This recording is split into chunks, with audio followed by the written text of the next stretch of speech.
Happy 2022. We've been through pretty much the entirety of the college football season. One game remains. It's Ted and Yogi's Pac-12 Adventure. I'm Yogi Roth with Ted Robinson. Michael Molinari, of course, presented by our friends at Bet Rivers Sportsbook. So, fellas, Happy New Year. How we living? You've been hooping. You've been watching the Rose Bowl. How's life? Yogi.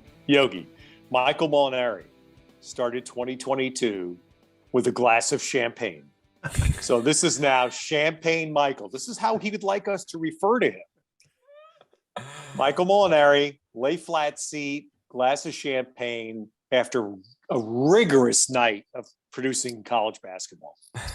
Champagne Michael. Happy 2022, Michael. No complaining, but the worst lie flat upgrade ever is the San Francisco to LAX flight for 37 minutes. Well, you can only get one glass of champagne on that flight. It was how's the Roth family? Oh, we're good. We caught what everybody else caught around the world, which was, of course, COVID-19 over the break.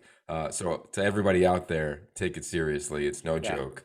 But we got through it and got to go to the Rose Bowl. We had multiple Christmases, right? We had grandma and the extended family in the new year. So we all survived that, which was fun. But we're doing well, man. It's full on off season pretty much. Which means that I got the kids a ton. So a lot of trips to the park. And it's good. So how much bowl football did you watch, Yogi? I watched every snap of that's what I thought. Yeah, every single snap. I watched our games. They weren't all obviously great games, other than, there was two of them that were kind of compelling. You look at the last one, which was being there. I'll obviously share my experience with that one was incredible. But overall, I think the whole bowl season was clearly underwhelming around the country, I think, which, unfortunately is, as we've talked about, going to be the trend if things don't adjust a little bit. All right. If Michael approves, can I roll out my first soapbox? I knew it was coming. So watching what I did, and I certainly didn't watch everything you did, Yoga, and I don't think Michael did either, but it was crystal clear to me that I thought my suggestion before the bowls actually feels a lot better right now, which is take these games, cluster them, take them to neutral sites that are attractive to people, i.e. Orlando, Vegas, Phoenix, Dallas, play them four in a cluster. Kids are going to opt out. That isn't going to change. It isn't going to change. When players decide to not play the Rose Bowl, for goodness sakes, how are we going to change that? So do it that way. And people aren't going to have to slough across the country to some place they really don't want to go to just to watch their team play. They'll go to a place that has an attraction to them outside of the football, just like our basketball tournament does in Las Vegas. And the opt-out, to me, I know everyone in the Pac-12 was disappointed about the record, guys. I can't get too worked up about it when Washington State plays and their best player and one of their best defensive players decide not to play. How am I supposed to get worked up about Washington State losing? Thankfully, Utah's team played, or most of its team played, and to me, the last part about that was, Yogi's, you were there. I was so happy Utah played their game. They showed they belonged on the stage. They proved to be worthy representatives of the Pac-12 in the Rose Bowl game. The ending, the last 2 minutes, wasn't good, but outside of that, to me, I was so thrilled for Utah and their value to the conference by having 6 million people there. Yeah. Awesome. Just awesome. I think you missed Shreveport in your list of destinations, but the bowl starting in 2023, I think, right? Yes. Can resist. I would just, since you were there, Yogi, and I was just watching on TV, just the atmosphere of the Rose Bowl. There was nothing missing from that, and that's definitely a credit to the Utah fans who went and showed up. But it was, watching on TV, amazing game, and just an electric atmosphere, which was great to see as sort of the last non-playoff bowl game we're all going to watch. Yeah, I think, look, there was so much news that happened the day of the Rose Bowl, right? You had Kirk Herbstreit's comments that went viral around, do players love or not love the game? Everybody was talking about opt-outs, of course, for Ohio State, or they're going to show up. And I think where I net out on, Ted, what you just described is whoever the power it be is, because I don't know who it is, if it's the NCAA or if it's the conference commissioners. Like, I think the power structure needs to shift in college football, or there needs to be one that is actually working consistently. We need to have an answer to opt-outs, right? So whether it's clustering the games, whether it's allowing freshmen to go past 4 games, like look at the LSU game. I'm sure you guys were glued in on January 6th for the LSU game. But Yeah. they had 30 some scholarship players, right? Like Garrett Nussmeier, Doug Nussmeier, who we love on this show, he doesn't play in that game at quarterback because he doesn't want to burn his red shirt, which makes sense. Let's change the rule, right? How about my beloved Pitt Panthers? I would love Keaton Slovis be eligible to play. You want to talk about entertainment around bowl games? Screw it. If he's going to have 15 practices or 12 practices, let him ride out. They're down to their third quarterback in the ball game. Like at some point, it becomes, to your point around like the record. Who cares? I've been doing all these radio shows that have been asking, well, what do you think about the Pac-12 not winning a bowl game for 2 years? I don't give a rip. Like it doesn't have any impact other than a lazy narrative, which is annoying. But Yes, other than that, that's they're it. different teams. Look at ASU. ASU is a different team. Chip Trayanum is playing linebacker for Ohio State. He wasn't playing in Las Vegas as a running back in the bowl game. They were playing Daniel Ngata, who probably had less than 50 snaps on the season at running back. Yeah, yeah. Even my alma mater had a rough second half and lost a game that we thought they were going to win against Oklahoma State. But guess what? Notre Dame's best offensive player and best defensive player opted out of the game. So again, I'm watching and disappointed, but I can't get too worked up about it because it wasn't the team. It wasn't the same team that went 11-1 during the season. They're basically the two best players said, I'm out of a New Year's Day bowl game. So to me, you referenced the comments that got the buzz on New Year's Day. I mean, I was only surprised by that comment coming from somebody who played the game. I would never make a comment. Played the game at that level, couldn't. But how do you play the game at the level of D1 Power 5 football and not love it? How do you put yourself out there to risk yourself on every play basically and not love it? So I thought that comment that was one. I'm sure that as it was, I would like to think that as it was coming out of his mouth, he wanted to pull it back. And the thing we all learn in live is that you can't, because it was just, to me, that was just off. And I just think, guys, that I don't know if you disagree with me, but the concept of the opt-outs is over. It's gone. It isn't coming back. So just live with it and find a workaround. And Yogi came up with a couple of things I hadn't thought about. Those are nice ideas to run through your head because this isn't going to change. Here's the problem. Look at the ratings of these games, which are all still through the roof. So no one's going, and the business side of this, as we all know, who runs 99% of the bowl games, nobody's making a change until the ratings go down and the business model doesn't work. And people still watch these games, even though, the best players aren't necessarily out there. So at some point, people are going to say, I don't want to watch this. This is turned into the Pro Bowl and it's just an exhibition and it's completely meaningless. But until that point comes, I don't see a massive change till then. All right. Can I get out my second soapbox? Wow. Of 2022. Let me get a glass of champagne. Hold on. All right. So something that's why it triggered me to think this, either the power structure of college football. There is none. That's the difference between our two major sports. College basketball, both men's and women's, is run by the NCAA. College football's not. And so this is where I bring out the Brando corollary. Cue the Godfather theme music. So when, for example, the CFP discussions, are we going to expand the field? That's no different than the 5 families getting together in the warehouse in the Godfather. And Brando standing up and saying, okay, fellas, we all need to work together. Each of the families really only cares about their own family. And if the other family gets something, it's probably coming out of my family's pocket. So they have to find a way to work in a dynamic that really isn't designed for them to work together. What's the difference with that and the 5 major conferences in football?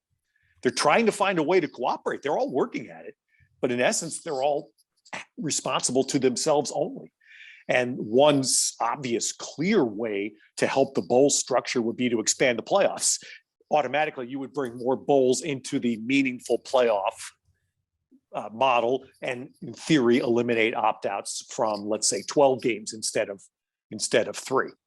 that's one obvious way. But to me, until you change the 5-family power structure, it's going to be awfully hard. And I think Commissioner Klyavkov is finding that out right now in his new role, that it's a hard thing in college football, because years ago, the power conferences decided we're not letting anybody run our show.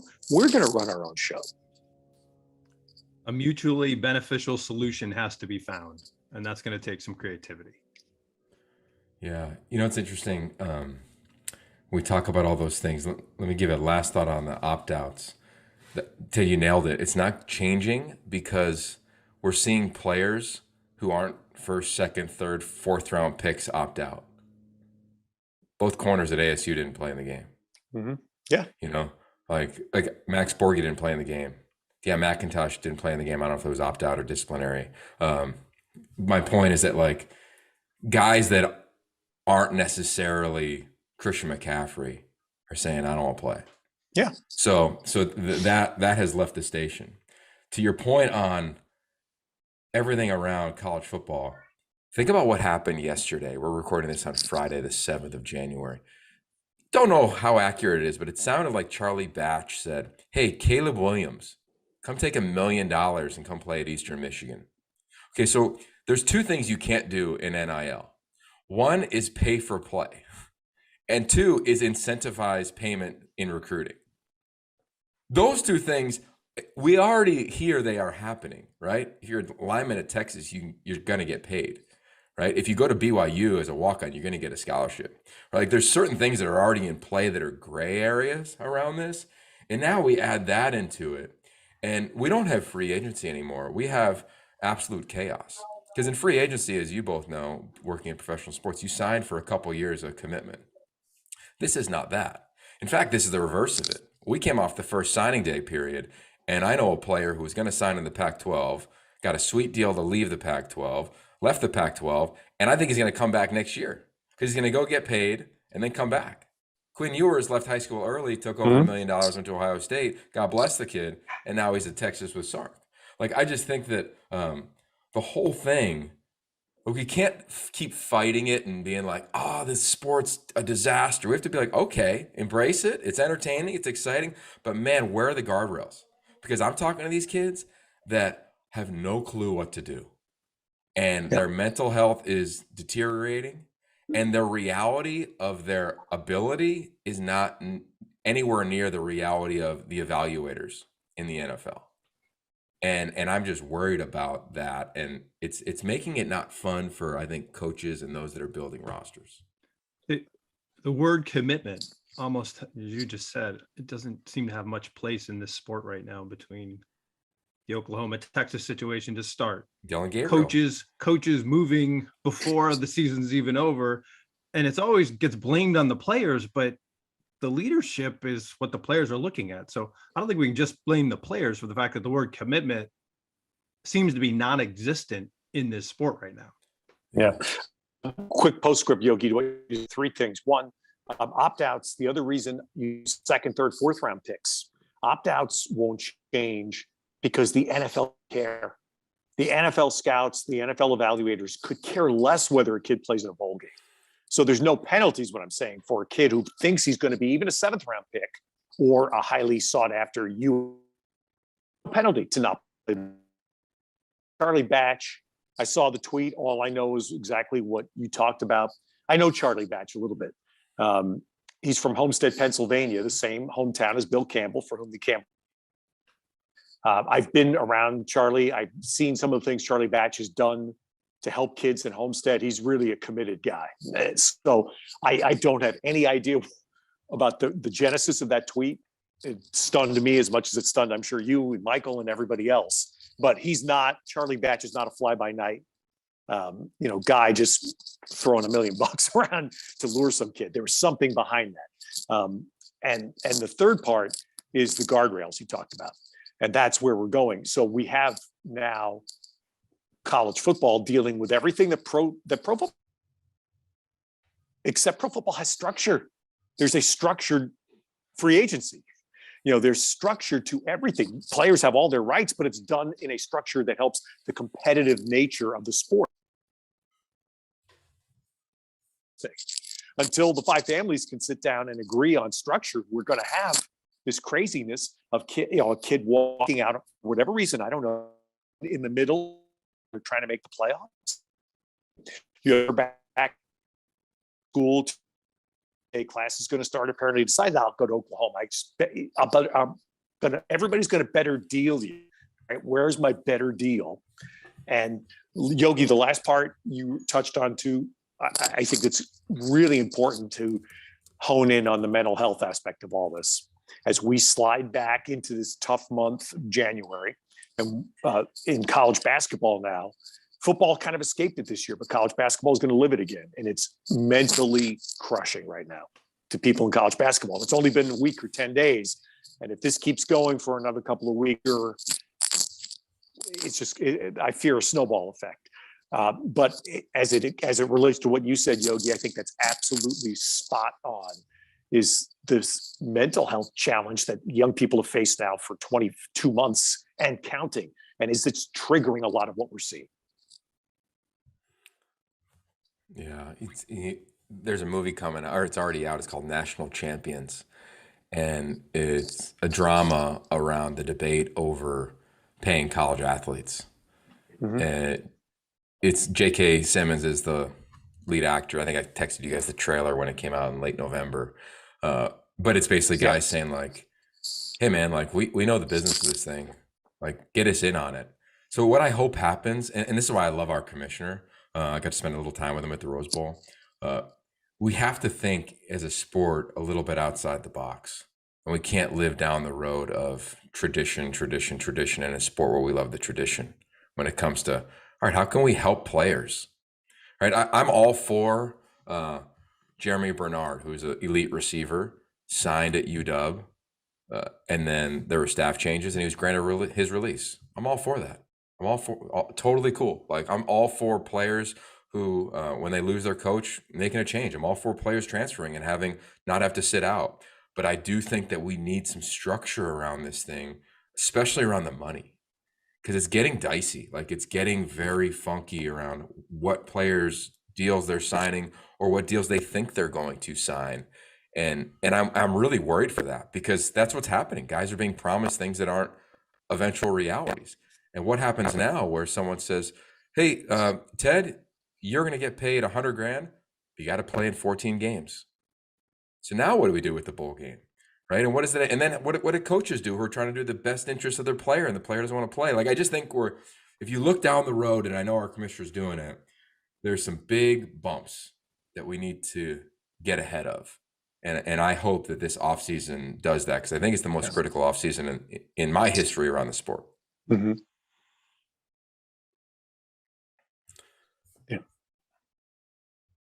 So well said. Yeah, I mean, it's said. Like, it's critical and mic drop. No, exactly. I think the other thing I was going to say about our commissioner that I appreciated. I don't know if you guys had a chance to read the LA Times article, but it's just right out front.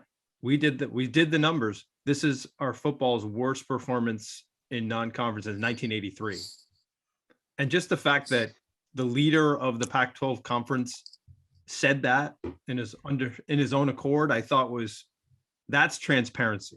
That's true transparency. So I think that just gave me a little bit of hope that, okay, we've got this, our leader is willing to admit we have work to do. And I think that's the first step. So I was happy to see that. I thought the article had a lot of great things in it, but that's the thing that struck me. So, Yogi, start this. How about some of these coaching? Yes. USC hires away Coach McDonald from Utah. And remember, when the one game, our crew had Utah once this year, and Kyle Whittingham was very open about Coach McDonald being the big reason Tavion Thomas settled at Utah, that he kind of took a chance on him, a guy with a little bit of a checkered background, and paid off big time. Had a great year. And Lincoln Riley attracts him to come to USC. Boy, small little things, both at USC and Oregon, about attracting pretty prominent assistant coaches to their staffs. And then hours later, or I guess it'd be a day later, Tavion Thomas announces he's staying. right? So all the speculation and chatter was, all right, is he going to go to SC, be a big Mhm. back and rock in Lincoln's system? And I loved what he put out there of like, no, like the school took a chance on me too. And this is a guy who I wouldn't have been shocked if he declared for the draft, you know, but he decided to come back. I think he should be in the conversation for the top back in the country next year, at least in the dialogue as we head into the preseason. So you look at them, and I don't think Utah will lose any other coaches, but I look at Oregon staff, fellas, they've crushed it. I mean, Junior Adams is the co-offensive coordinator from Washington, the recruiter that he is, the coach that he is at receiver. I mean, you go down the list of coaches that they brought on. Adrian Clem, elite recruiter. Tosh Lupoy, what are you making? 1.7, I think was the announcement as the DC. I mean, from a recruiting front, I think that was the biggest concern when Mario Cristobal left because he was so, they were so intense in recruiting. It might get elevated from where it was because their personalities are well known on the recruiting front and coming from the league or coming from Georgia or wherever. I mean, you couldn't have done much better with the staff in my eyes. Mm-hmm. Who do you right now, Yogi? Give me. I'm just popped into my head. The North, and the South. Who's your favorites right now? Well, I think it's Utah's league. It's Utah's league in this moment, and I say that because they're the only things I can count on today. Right? I'm like, all right, Cam Rising, Brant Keithy, and Thomas, that running back we referenced. Find a better trio in the league. Right? At Oregon, I would pick them in the North because of the talent. Is Bo Nix the quarterback? What's the system like? We'll get there for their spring game and assess that they still have the best player in the league in Noah Sewell in my eyes. So I think they're loaded. They didn't lose a ton. Guys that they thought were going to leave or transfer, a bunch of them ended up coming back because of the staff that we referenced. So that's where I go. I'm intrigued with Oregon State. I'm intrigued with some of the transfers like that have gone to Cal. Of course, ASU returns Jaden. UCLA, it sounds like they're going to have to replace a couple more coaches. If Justin Fry goes to Ohio State at the time of this recording, it's reported that he's going to go there and be the O-line coach. So we'll see. Does Sean Ryan opt out and leave early? Do they just elevate an analyst, right? They've had, one of the better O-line coaches, you could argue, in the last 15 years in the sport. Ted, you've been around him a ton with the Niners. He was at SC, at UCLA as an analyst. Oh, you talking about Tim Drevno? Yeah, does Tim Drevno get elevated? Thanks. Yeah. So a lot of questions there. So yeah, I'd probably go with those two teams. All right, so let me get back to where I've spent this year hammering my point about quarterbacks and how important it is. And I think where a few teams got hurt this past season by not having your quarterback ready week one. All right, let's start at Oregon. So Bo Nix, I just looked at, he actually has 2 years of eligibility, right? Because last year was a freebie. So here's a guy coming in that started 34. I mean, this is big time. Why he leaves Auburn, I have no idea, because he's an Auburn kid. His dad played, was his quarterback at Auburn. That's a different question I don't know the answer to. Does he play for 2 years at Oregon? One, and secondly, can Oregon do something they haven't done, despite their prominence as a program? They haven't done this since Mariota, really, which is recruit a high school quarterback and develop him, and not have to play the free agency. I mean, a program of Oregon stature, I would think you would not have to play the free agency game every year. Yeah. Go ahead, Michael. Well, I was getting, are we in a world where we don't need to develop anymore? That would be my question to Ted's statement. Is it worth spending if you're a big enough program where you can pull other guys in that have already established themselves somewhere else? And this is the new recruiting to me. I remember we sat with Herm Edwards at the end of the year, and he's like, I'm just spending all my recruiting time on the portal. I'm going to bring, I believe he said, I'm going to bring men in. And I thought that was interesting. So except he has a quarterback that's going to come back for his fourth year. Exactly. That they developed. So yeah, it goes back. It's a ping pong game. But it's interesting that maybe bringing someone in isn't the end of the world. But as we've talked about all year, you have to manage the locker room situation of that. It's not the easiest thing to bring in somebody new. So. And again, Yogi, take this one from me, but that's why I mentioned about Bo Nix could, I would just say could play 2 years. to me, that's the failure of this thing is the 1 year guy. You bring in a quarterback for 1 year. How does a quarterback really establish himself as a leader, locker room, et cetera, when you know it's only going to be 1 year?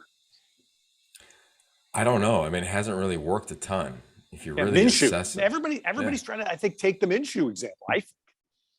Yeah, and the Minshew one, as we all know and our listeners know, was the most unique of circumstances, right? A tragic passing of the starting quarterback, projected starting quarterback, his personality. Like, there were just so many things that were perfect fits, for Pullman.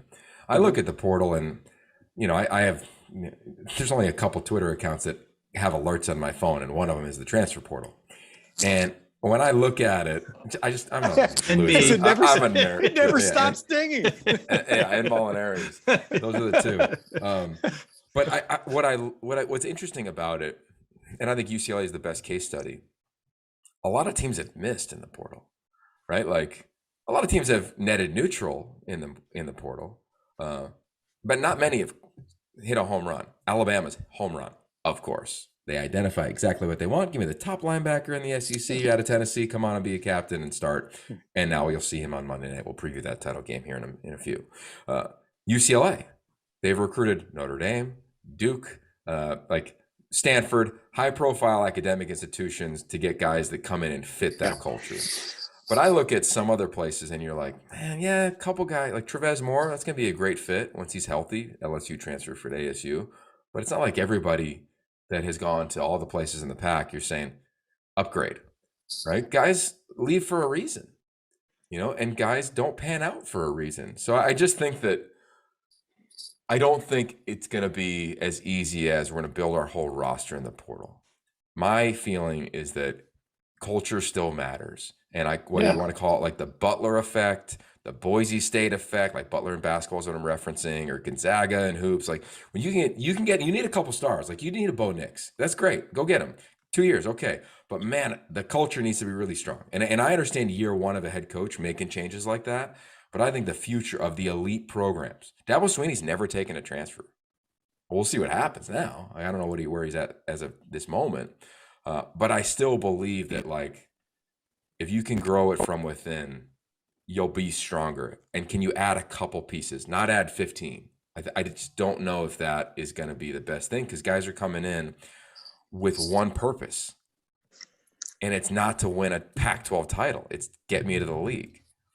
And and I understand everyone on every roster still wants to do that. I interviewed Quentin Lake yesterday for the It Factory. I said, how many players on the team want to go to the NFL? He goes, everybody. Everybody thinks they're going. And I said, okay, nothing's changed from when I played to when you played.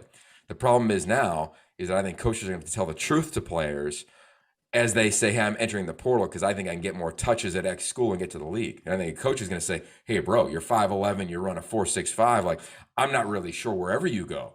Why don't you leverage this school's degree, get another degree, be a contributor, play 30 snaps a game, and have an awesome time within the program.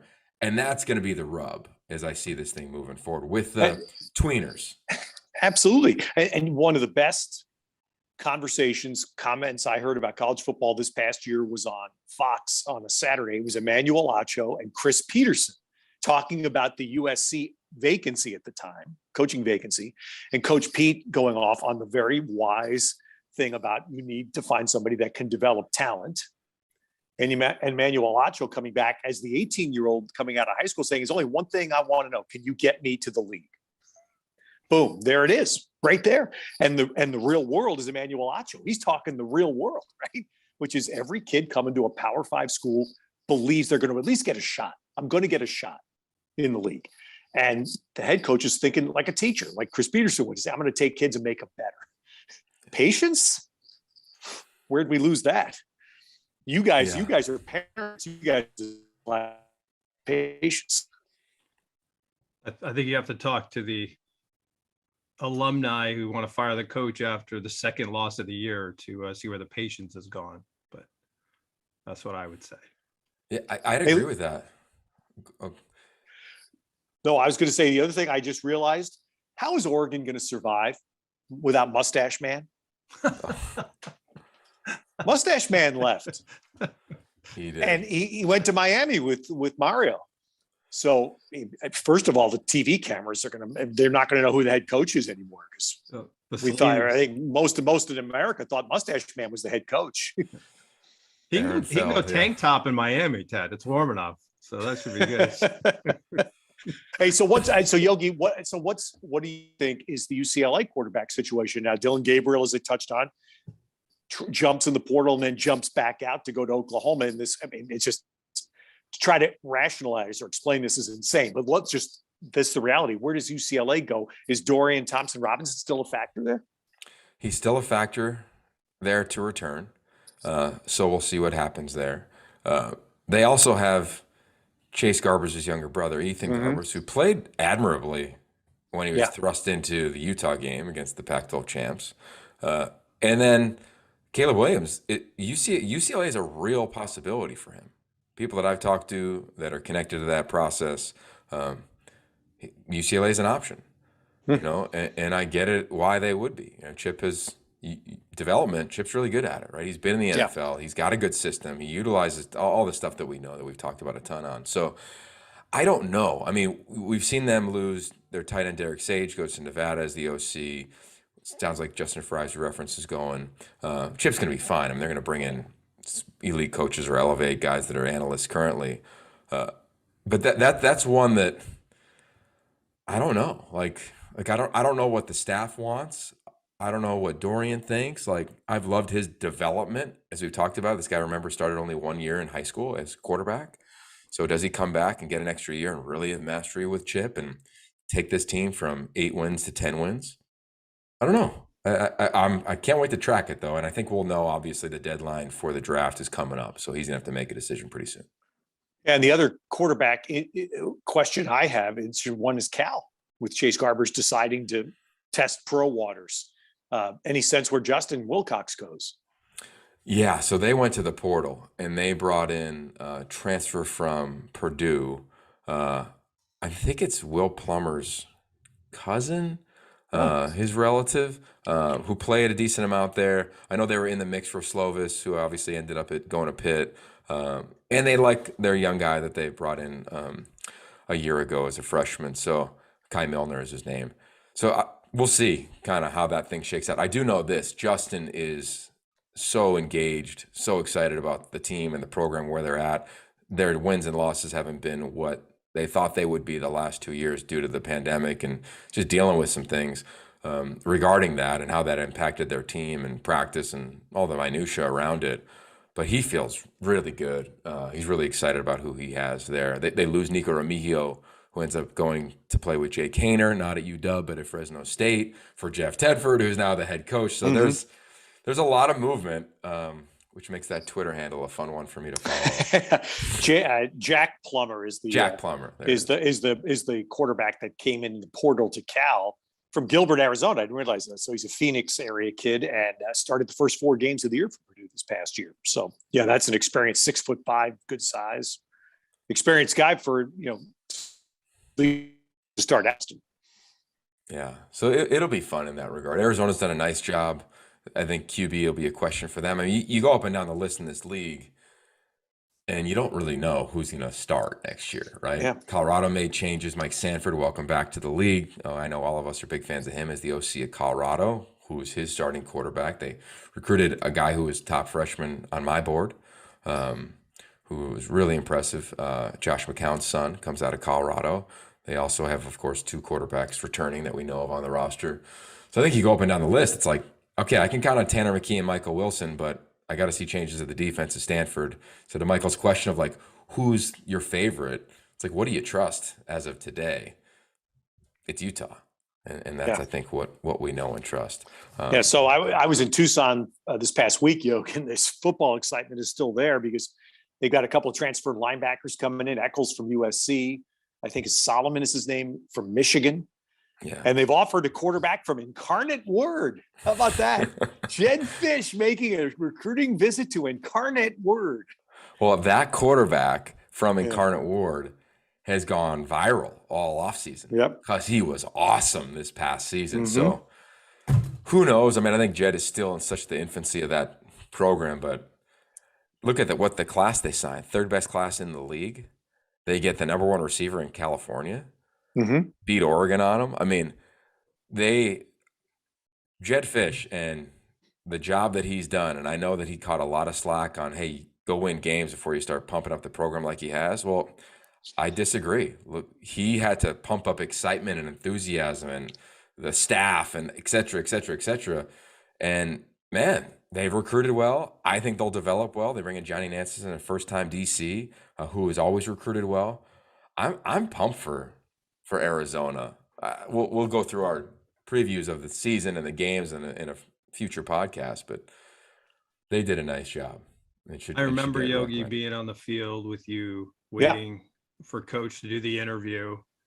And we had the DJ was there and the student section was packed. And you felt like you just said it was the beginning of something special. You knew they weren't going to have the wins and losses weren't going to be there in year one, but you could feel the excitement.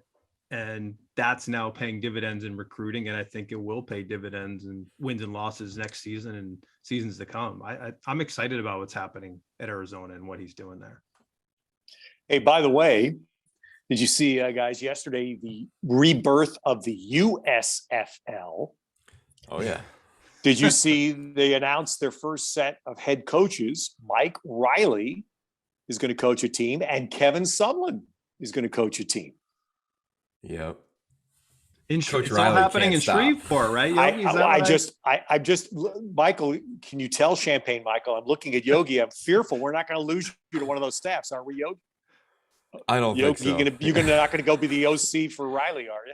No, I don't see that happening right now. Right. He's in New Jersey, right? I think that was the job he took. Yes. I saw that and I was like, he's the Texas guy, but Kevin Sumlin in Houston. Yeah. Okay, speaking of the East Coast, I know this might shock a lot of our listeners, but we pay attention to football across the country. And there's a national championship happening in Indianapolis. We've got a rematch of the SEC title game. Georgia, Bama. Can Kirby Smart be the second assistant of Nick Saban's to beat him? One happened earlier this year, and Jimbo Fisher, of course, with A&M. Fellas, in a nutshell, what are your thoughts on the national championship game on Monday night? I'll go first. The question is, will Dan Lanning be playing the national champion and the national champion runner-up in game one at Oregon next year when they take on Georgia in a neutral game in Atlanta, I believe. Very neutral. But yeah. yes, very neutral. But we'll see. As you mentioned, Saban 25-1 versus former assistants. That's pretty amazing. They beat Georgia, yet the folks in the desert have Georgia favored by 2.5. So that's all kind of interesting. I think the X factor is going to be Brock Bowers, the tight end for Georgia, who hails from, of all places, Napa, California.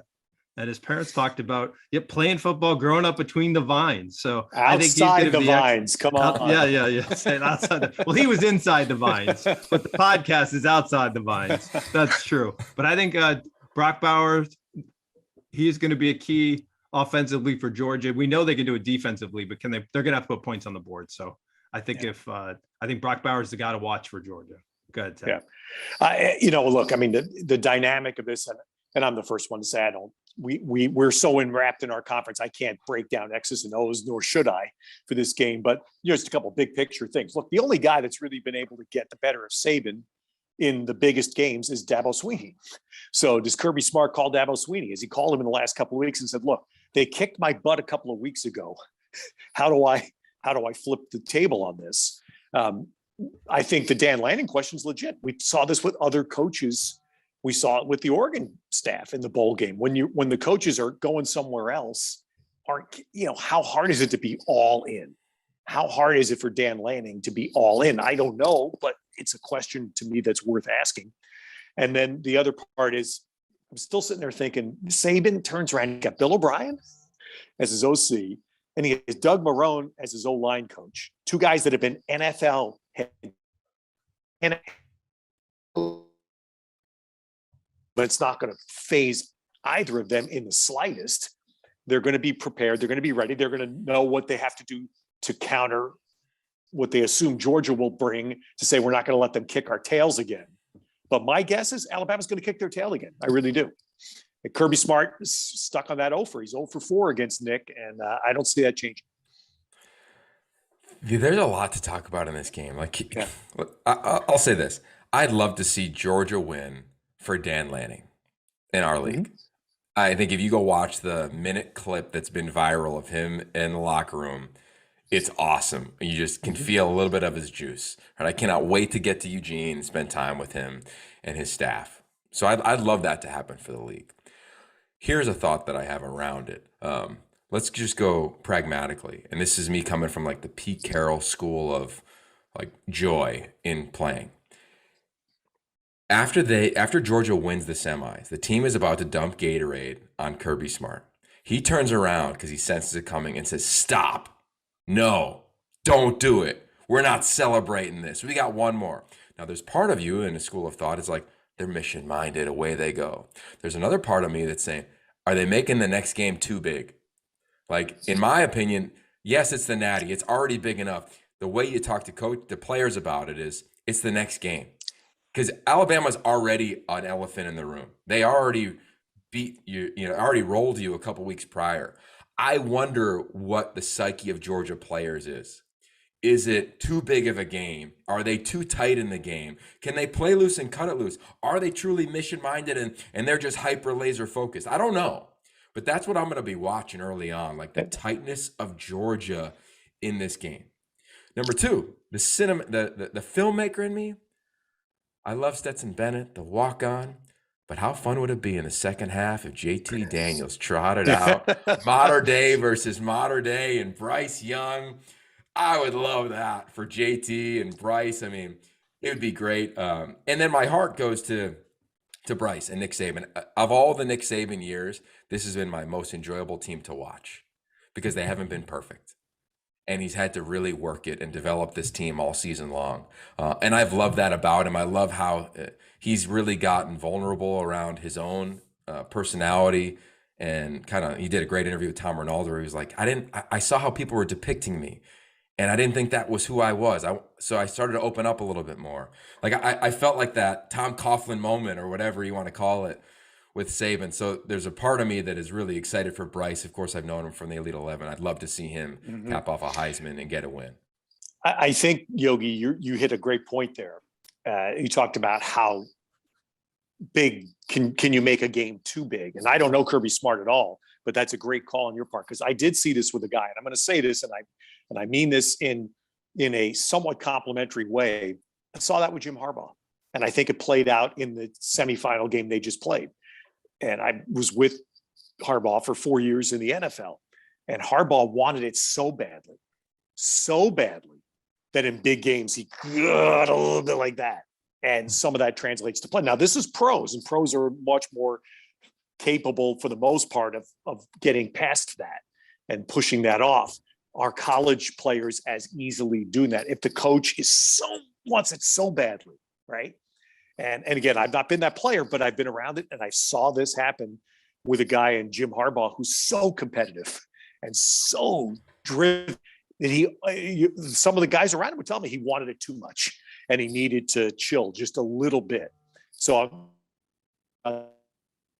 be smart. That's the first thing that came into my mind. All right. So with that said, Michael, it's the new year. It's our first podcast of the new year. Like, inspire us, bro. Humanity moment of the week. What you got? Wait, did you? I don't want to be alarmed. Did you forget the read, Yogi? I want to make sure. No, there's no read today. Okay, no all read. right. Just making sure. Okay. Well, as we all know, the Pac-12 did not participate in the football playoff this year, but that's not actually true. When I saw one of the games I was watching, and the first announcement of the game, Steve Strimling, who we all know as one of our Pac-12 officials, was doing one of the games. And I always like Steve, as people know, the referees come to our truck before every game. We have a quick discussion about certain mechanics and how things are going to go. And what I've always found about Steve is he has the ability to be confident, but not cocky, which is a fine line that I think he really navigates perfectly. And most, if not all, referees really know the rules back and forth. But I think what makes Steve exceptional is that he's an expert at game management. And that's the flow and the teams, and it's knowing how to manage the game, I think, is important as knowing all the rules. And I think that's probably why he was recognized. So anyway, in a senior moment, getting prepared for this, I couldn't remember which of the two games he did. So I went to the internet and looked it up, and it was the Cotton Bowl, Cincinnati, and Alabama. Yeah. But sometimes it's good to not have a great memory, because the first line that was under the fact that Steve refereed that game is, Steve is the first out gay official to referee a national semifinal. And I was just like, wow, I had no idea. It was kind of interesting and stunning to me. And I read through the rest of the article, and the things that struck me is, I think Steve's sexuality has almost become, in a way, I don't want to say irrelevant, but not as important as it probably was years ago. And it's nice that we're getting to a place where their sexuality doesn't define a person. It's just a part of who they are. And I think that's a lot of what Steve mentioned in that article. But what also jumped out at me is what he said about why he decided to make this public. I think it was 2016. He said, the articles I read about other gay people in sports each say how much they helped others. And Steve said, that's why I wanted to do this. I wanted to help. And I think, one of the most important elements that defines humanity is doing something for others when there's no benefit for you. And in fact, you might even put yourself at risk of making your situations a little more difficult. So I just wanted to recognize Steve for obviously his professionalism on the field, and congratulations for getting that assignment. But far more importantly, the character and example that he provides to everyone off the field. Well said. Well said. Man, you lived up to Champagne Mike there. That was very well done. And congratulations to Steve. That's great. Yeah. All right. Well, we got a lot coming up, right? Coaching staffs aren't done. The portal is definitely not done. And we have what is traditionally known as signing day coming up in a couple weeks. I'm calling it portal day. So we'll signing be doing that minute. Come on, Yogi. It's signing minute. Every minute somebody's signing. Yeah, seriously. So we'll be on that one.